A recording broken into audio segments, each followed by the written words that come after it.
Yagni benta jongga kubor la wanras pi daga fatafat online shopping store.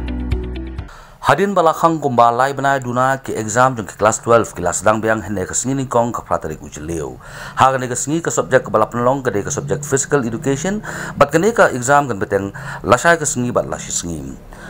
Hawa ka RiKhasi channel ka lum kubor mene ka singi sedang exam la lab bana kalyang kinong penyai exam kilabut renti ya ki kendon ka kya kata nadu ka jing thau jing shit ya ki khana shwaban rung sha ki kamra tho exam haringkat ka jing penya janga iwei na iwei pan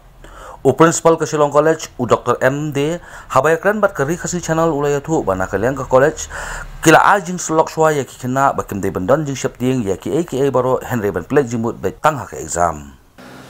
Now recently the government of Meghalaya decided to conduct the remaining papers of the examination for this class 12, and accordingly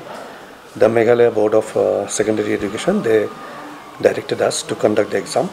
maintaining all the necessary protocols against the COVID-19, and we have prepared ourselves accordingly, and the examination started this morning. Today we have physical education, tomorrow we have statistics in our college,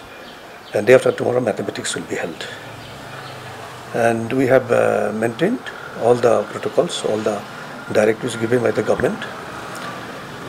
starting with the thermal scanning, personal hygiene and social distance inside the examination hall as well as outside the examination hall, that we are maintaining. Hadin maglaki ni ka klam COVID-19 ya ka exam sung ka class 12 ya ki basa lahapan pensange no nakadaw ni ka klam but